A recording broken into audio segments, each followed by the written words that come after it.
नमस्कार दोस्तों। तो आज की क्लास शुरू करने से पहले आप सभी के लिए एक बहुत बड़ी खुशखबरी है। काफ़ी समय से आप लोग यूपी परीक्षाओं के लिए एक परफेक्ट क्लास मांग रहे थे, तो आपकी इसी डिमांड को पूरा करने के लिए मैं एक खास सीरीज लेकर आ रहा हूँ, जिसका नाम है यूपी सार। जैसा कि नाम से ही साफ है, इसमें हम पूरे यूपी जीके का असली सार यानी निचोड़ पढ़ेंगे। इसके बारे में एक बड़ी अनाउंसमेंट मैं इसी वीडियो के अंत में करूँगा, तो आज की क्लास पूरी देखिएगा ताकि आप वो ज़रूरी जानकारी मिस न कर दें। चलिए अब आज का टॉपिक शुरू करते हैं। तो इस वीडियो में मैं लेकर आया हूँ 50% जो आपकी परीक्षाओं के लिए बहुत इंपॉर्टेंट होने वाले हैं। चलिए देखते हैं क्वेश्चन नंबर 1। निशा गांधी नृत्य उत्सव भारत के किस राज्य में मनाया जाता है? तो निशा गांधी उत्सव मनाया जाता है केरल में। ऑप्शन नंबर 20 का सही जवाब हो जाएगा।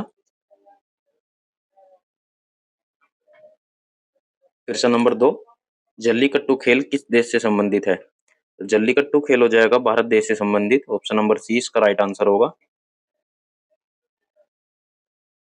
प्रश्न नंबर 3, विश्व शतरंज चैंपियन विश्वनाथ आनंद किस देश के हैं? तो ये हो जाएगा ऑप्शन नंबर 20 का सही जवाब होगा भारत। प्रश्न नंबर 4, भारतीय संविधान का कौन सा अनुच्छेद शिक्षा का अधिकार प्रदान करता है? तो शिक्षा का अधिकार प्रदान करता है अनुच्छेद 21A। ऑप्शन नंबर सी इसका सही जवाब हो जाएगा। प्रश्न नंबर 5, निम्नलिखित में से किसे नाट्य शास्त्र का रचयिता माना जाता है? नाट्य शास्त्र का रचयिता माना जाता है भरत मुनि को। ऑप्शन नंबर 20 का सही जवाब हो जाएगा।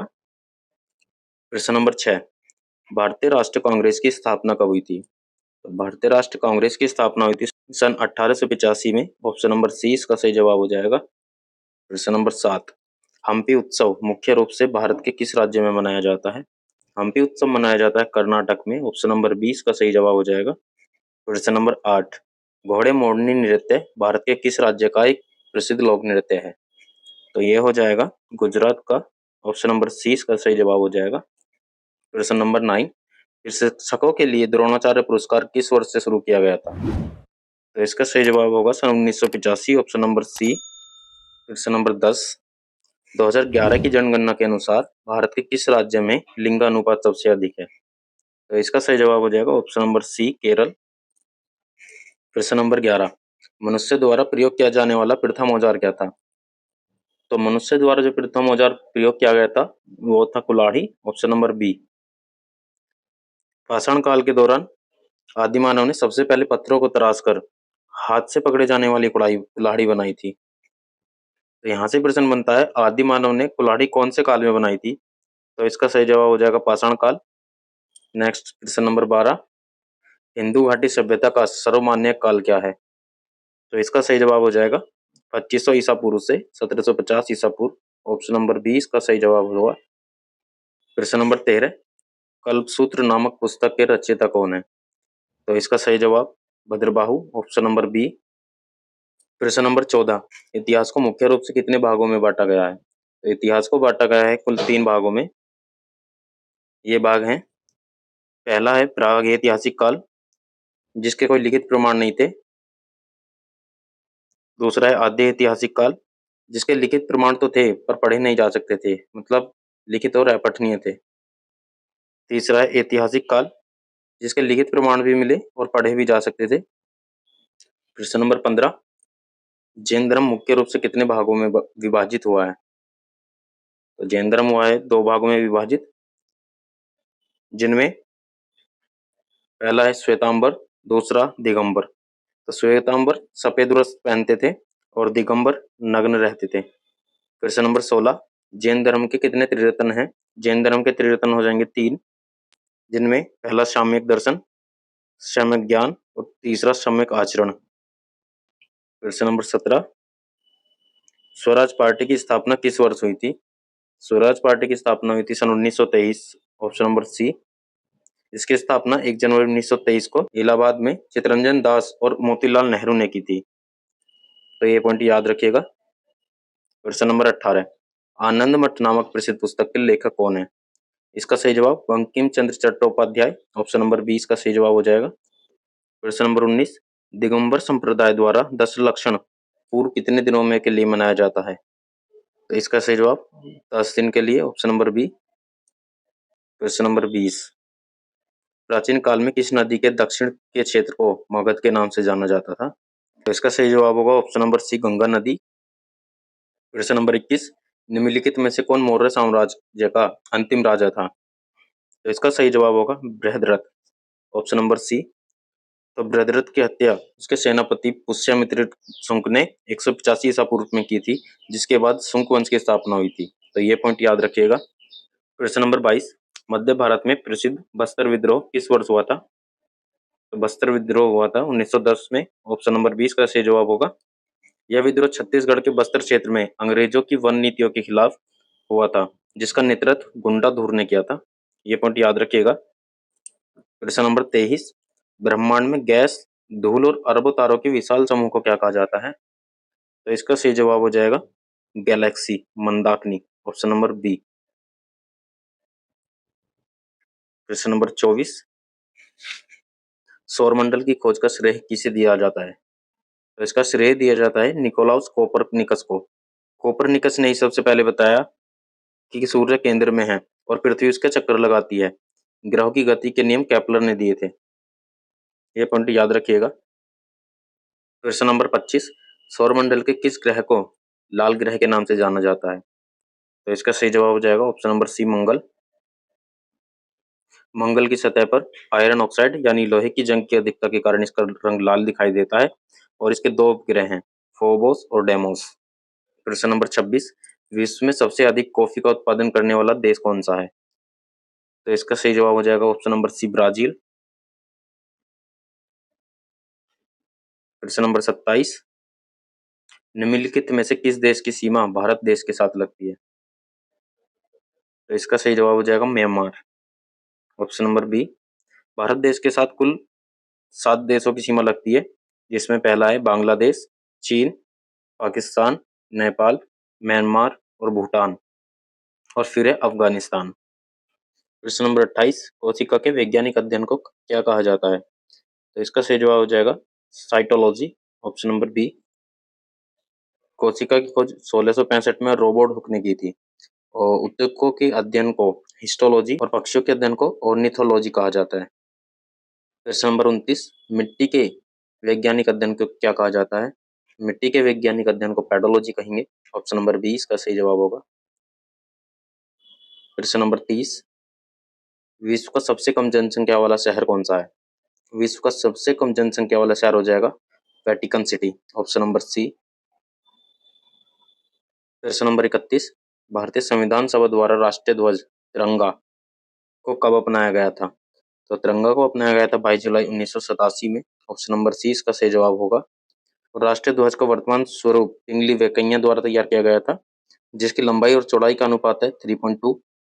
ये पॉइंट याद रखिएगा। प्रश्न नंबर 32, भारतीय संविधान का कौन सा अनुच्छेद राज्य सरकार के कार्य के संचालन से संबंधित है? तो इसका सही जवाब हो जाएगा ऑप्शन नंबर बी, अनुच्छेद 166।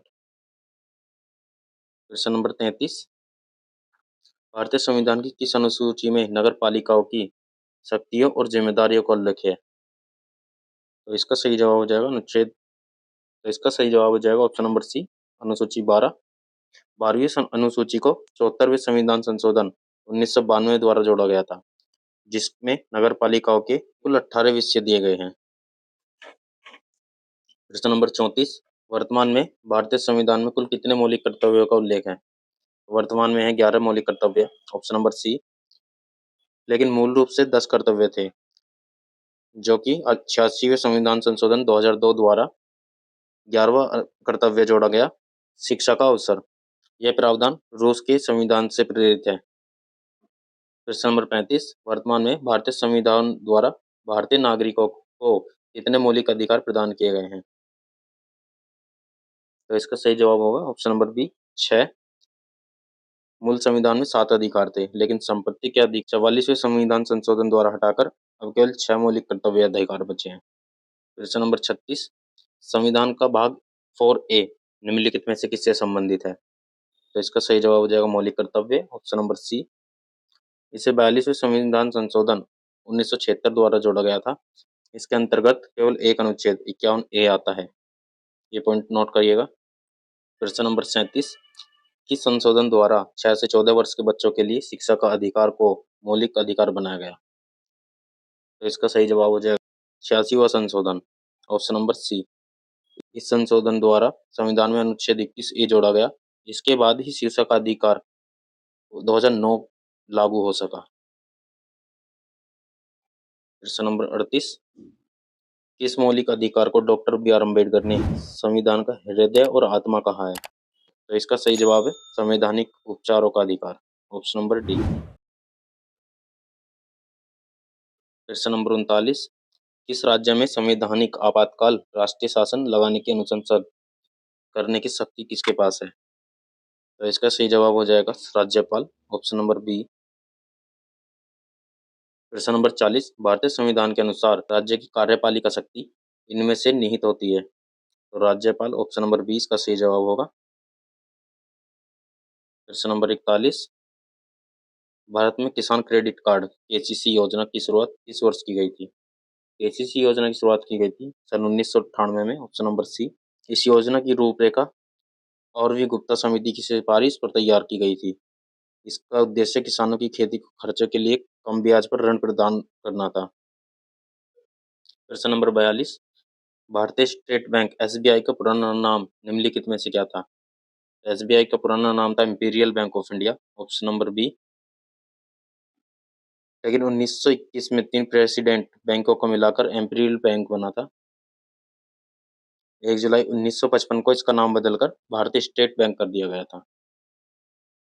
2011 की जनगणना के अनुसार किस केंद्र शासित प्रदेश का लिंगानुपात सबसे अधिक है? तो इसका सही जवाब हो जाएगा ऑप्शन नंबर डी, पुडुचेरी।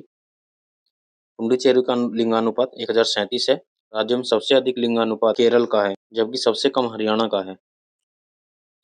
प्रश्न नंबर 44, निम्नलिखित में से किस कारण से विदेशों से आयातित सामान घरेलू सामान की तुलना में अधिक महंगा होता है?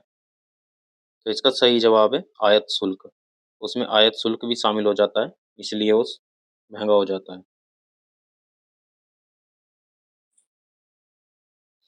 भारत में नोट जारी करने का एकमात्र अधिकार निम्नलिखित में से किस बैंक के पास है? तो इसका सही जवाब है आरबीआई, ऑप्शन नंबर सी, भारतीय रिजर्व बैंक। प्रश्न नंबर 46, भारत में प्रत्येक 10 वर्ष में होने वाली जनगणना के संचालन की जिम्मेदारी किस मंत्रालय की होती है? तो इसका सही जवाब होगा गृह मंत्रालय, ऑप्शन नंबर सी। प्रश्न नंबर 47, निम्नलिखित में से कौन सा सार्वजनिक वस्तुओं और सेवाओं का एक उदाहरण है? तो इसका सही जवाब option number C, street light. प्रश्न नंबर 48, भारत में गरीबी और घरेलू उपभोक्ता व्यय पर डेटा एकत्र करने के लिए कौन सा संगठन जिम्मेदार है? तो इसका सही जवाब है ऑप्शन नंबर सी, राष्ट्रीय सांख्यिकी कार्यालय, एनएसओ। प्रश्न नंबर 49, निम्नलिखित में से किस जोखिम का संबंध हरित क्रांति से मुख्य रूप से जोड़ा जाता है? तो इसका सही जवाब है ऑप्शन नंबर बी, छोटे और बड़े किसानों के बीच बढ़ती असमानता। प्रश्न नंबर 50, निम्नलिखित में से कौन सा एक कृषि आधारित उद्योग क्षेत्र है? तो इसका सही जवाब है ऑप्शन नंबर सी, सूती वस्त्र। सूती वस्त्र उद्योग कच्चे माल के रूप में कपास का प्रयोग करता है, और जैसे कि चीनी, जूट और खाद्य तेल उद्योग भी कृषि आधारित उद्योगों की श्रेणी में आते हैं। तो ये थे आज के हमारे 50 प्रश्न। तो दोस्तों, जैसा कि मैंने वीडियो की शुरुआत में बताया था, अब वक्त है हमारी नई सीरीज यूपी सार के बारे में विस्तार से जानने का। 13 तारीख दिन सोमवार से लक्ष्य जी के अकेडमी पर हम शुरू कर रहे हैं यूपी जीके की सबसे स्पेशल सीरीज यूपी सार। इसमें हम उत्तर प्रदेश का सब कुछ टॉपिक वाइज और मैप के द्वारा कवर करेंगे, यानी अब उत्तर प्रदेश की किसी भी परीक्षा में आपका एक भी नंबर नहीं कटेगा। 13 तारीख को आपकी पहली क्लास आएगी, तो तैयार रहिएगा। चैनल को सब्सक्राइब कर लें और बेल आइकन दबा लें, ताकि क्लास अपलोड होते ही आपको पता चल जाए। मिलते हैं।